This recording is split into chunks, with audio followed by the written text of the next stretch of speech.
আসসালামু আলাইকুম, welcome to my channel. অনেক দিন পর আবারও আপনাদের মাঝে একটি ব্লগ নিয়ে হাজির হয়ে গিয়েছি আমি। আমার আজকের ব্লগটা খুব সিম্পল। দুপুরে কি খাবার খেয়েছিলাম সেগুলা নিয়েই সাজানো হয়েছে। সাদা ভাত এবং ছিল গরুর মাংস, ঢেঁড়স ভাজি আর শশার সালাদ করা হয়েছিল। ছিল কচু। কচু মেন হচ্ছে কচুটাকেই রান্না করা হয়েছে। লেবু ছিল, সাথে ডাল ছিল, জাটকা ইলিশ ছিল ভাজা, পটল ভাজা ছিল, সঙ্গে ছিল ট্যাংরা মাছ দো পেঁয়াজা, তারপর ছিল ইলিশ মাছ, তারপর বুটের ডাল দিয়ে কলিজা রান্না করা হয়েছিল, আর এখানে বেগুন দিয়ে একটা সামুদ্রিক মাছ রান্না করা হয়েছিল। এখানে ছিল ভর্তা, 2-3 রকমের ভর্তা ছিল, আর কলা দিয়ে ইলিশ মাছের মাথা লেজ দিয়ে রান্না করছিল। কলমি শাক ভাজি ছিল, তারপর ছিল দুধ, তারপর বিরিয়ানি। আসলে এই খাবারগুলো দেখানোর মানে হচ্ছে প্রেগনেন্সিতে মেয়েদের অনেক বেশি মুড সুইং করে।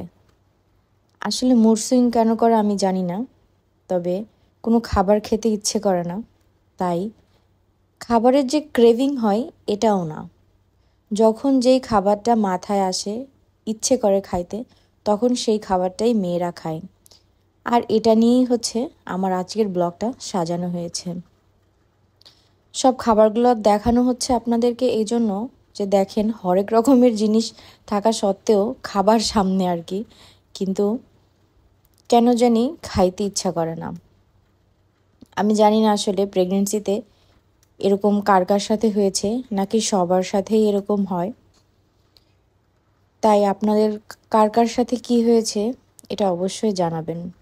বিভিন্ন রকমের খাবার, রিজিক আপনার সামনে, কিন্তু আপনি খাইতে পারবেন না, কিন্তু আপনার খাবারের ক্রেভিং হবে, পেটে ক্ষুধা থাকবে, খিটখিটে মেজাজ, মানে এটা হচ্ছে বলে বোঝানোর মতো না। তাই হাতের কাছেই চটজলদি যা পাওয়া গেছে সেগুলাই খাওয়ানো হয়েছে। তারপরও কেন জানি মনে কোনো শান্তি নাই। তারপর হচ্ছে এই তো, এটা হচ্ছে খুলনা নিউ মার্কেটের একটি ব্লগ। ছোট ছোট ক্লিপস নিয়েছিলাম। তো আমি হচ্ছে কিছু ফ্লাওয়ার কিনতে গিয়েছিলাম, সেখান থেকেই হচ্ছে এই কলা গাছটা দেখছি, আমার কাছে খুব ভালো লাগছে, বাট এক্সপেন্সিভ। তারপর আরও কিছু শোপিস দেখলাম। ঘর সাজানোর জন্য নিউ মার্কেটে অনেক সুন্দর সুন্দর জিনিস পাওয়া যায়, যেগুলো দেখলে চোখ জুড়িয়ে যায়। এখানে দেখেন আর্টিফিশিয়াল কিছু ফ্লাওয়ার, দেখলে মনে হচ্ছে যে একদম অরিজিনাল, বাট না। কিন্তু ঘরে এনে ঘরের একটা কর্নারে রাখলেই ঘর হয়ে যাবে সুন্দর। আর আমরা মেয়েরা বরাবরই ঘর সাজাইতে পছন্দ করি, সেই উদ্দেশ্যেই এই ফ্লাওয়ারের দোকানগুলোতে যাওয়া। আর নিউ মার্কেটে ঢুকতেই হাতের ডান পাশে এই ফ্লাওয়ারের দোকানগুলো আছে। তারপর নিউ মার্কেটের পেছন থেকে আমরা কিছু চুড়ি কিনেছিলাম। রেশমি চুড়ি আমার ছোটোবেলার প্রেম, আর রেশমি চুড়ি দেখলে কেন জানি আমার কিনতে হবেই এরকম একটা অবস্থা। তো আমি কিছু চুড়িও কিনেছিলাম, আর সেই ব্লগটাও আপনাদের সাথে শেয়ার করছি। আমার ভুল ত্রুটিগুলো ক্ষমার দৃষ্টিতে দেখবেন। আমি আমার ভালো লাগা থেকে আপনাদের মাঝে ব্লগ শেয়ার করি। আপনাদের কাছে যদি আমার ব্লগটি ভালো লেগে থাকে তাহলে অবশ্যই আমার চ্যানেলটিতে সাবস্ক্রাইব করবেন।